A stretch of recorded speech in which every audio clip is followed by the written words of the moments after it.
আসসালামু আলাইকুম বন্ধুরা, আশা করি সবাই ভালো আছেন। আমি আজ তেলাপিয়া মাছ রান্না করব। তেলাপিয়া মাছ ধুয়ে পরিষ্কার করে নিয়েছি। এখন এর মধ্যে হলুদের গুঁড়া, মরিচের গুঁড়া আর লবণ দিয়ে ভালো করে মেখে গরম তেলে ভেজে নেব। মাছ ভাজার জন্য প্যানে তেল দিয়েছি, তেলটা গরম হয়ে আসছে। মাছগুলি এক এক করে দিয়ে দেব।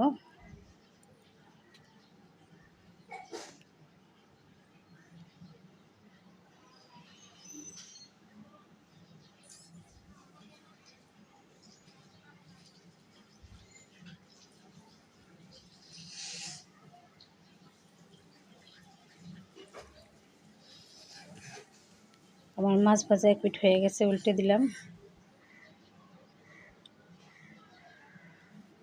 মাছ ভাজা হয়ে গেছে, মাছ নামিয়ে আমি কড়াই বসিয়ে দিলাম। কড়াইয়ে তেল দিয়ে দিলাম। তেলটা গরম হয়ে আসলে আমি পেঁয়াজ কুচি দিয়ে দেব।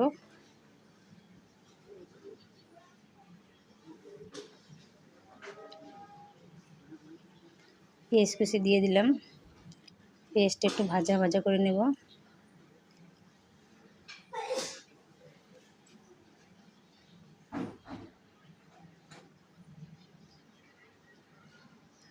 পেঁয়াজ ভাজা হয়ে গেছে, এর মধ্যে মশলা দিয়ে দেবো। এখন প্রথমে দেব পেঁয়াজ রসুন বাটা। পেঁয়াজ রসুন বাটা ভালো করে নেড়ে মিশিয়ে দেব।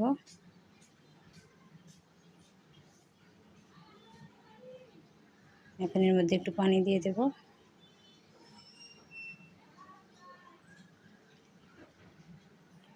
এর মধ্যে এখন দিয়ে দেবো পরিমাণ মতো লবণ, হলুদ গুঁড়া, মরিচের গুঁড়া আর ধনিয়া গুঁড়া।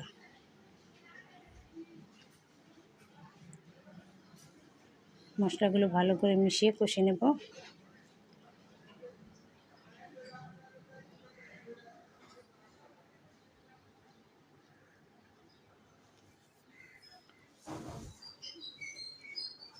আমার মশলা কষানো হয়ে গেছে। এবার এর মধ্যে ঢেঁড়স তরকারি ও টমেটো দিয়ে দেব।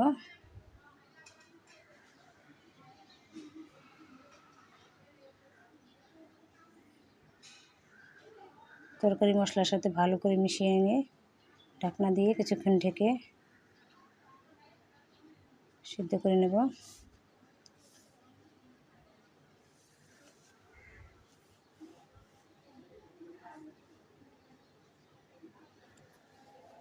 আমার তরকারি কষানো হয়ে গেছে।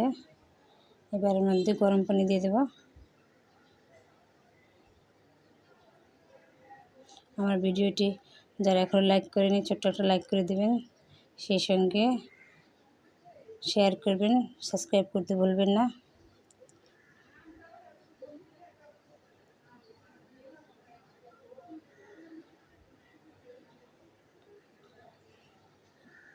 পানিটা বলক আসে, আমি ভেজা মাছটা দিয়ে দিলাম।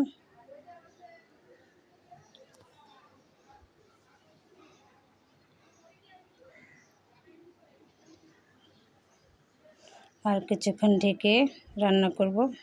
ঢেঁড়স তরকারি অল্পতেই সিদ্ধ হয়ে যায়, বেশিক্ষণ জাল করব না। কাঁচামরিচ ফালিয়ে দিয়ে দিলাম।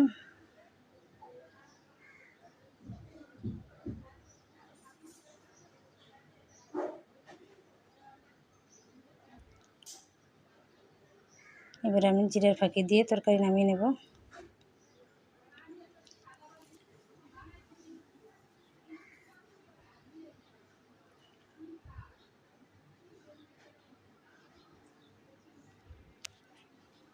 আমার তরকারি রান্না হয়ে গেছে, নামিয়ে নিলাম।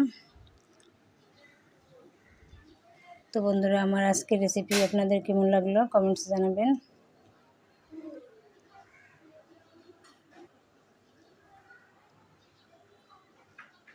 আজ এই পর্যন্তই, আবার ফিরে আসবো নতুন কোনো রেসিপি নিয়ে। সে পর্যন্ত আপনারা ভালো থাকবেন, সুস্থ থাকবেন, নিরাপদে থাকবেন। আল্লাহ হাফেজ। আসসালামু আলাইকুম।